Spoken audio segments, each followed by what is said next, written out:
Hey guys, it's Sterling W, and I got myself a grabber tool. This is a 26-inch aluminum grabber tool with a magnetic front, and this is actually for my parents because they're having problems getting stuff that's fallen on the floor, so this should help them a lot.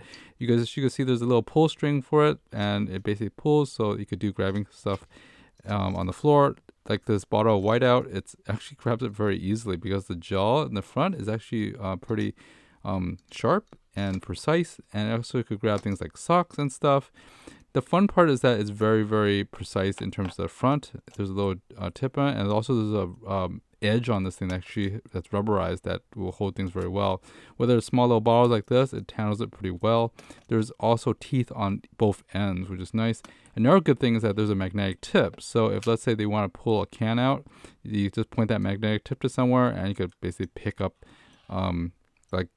basically iron stuff like that's magnetic. So this can of tomato sauce, very easily, larger can of tomato sauce, the 16-ounce one, and of course evaporated milk or whichever one, you could still use it and get these cans off.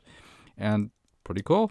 Very, very cool. It could hold the weight for the aluminum, but of course it puts a lot of pressure on the hand when you're gripping it. Larger bottles like this has a little problem because the jaw doesn't open that big for these larger things. So you have to basically grab from the top. Again, there's another awesome thing is that you could actually open up doors and stuff with this, especially that pull tool. There's a little pull thing that you could turn on and off stuff, push buttons, which is nice too. So anyways, that's really about it, guys. This is an awesome 26-inch aluminum tool with a magnetic tip, which makes it very, very useful. Thanks for watching, guys. It's Sterling W. I hope this review was helpful to you, and I'll see you next time. Bye-bye.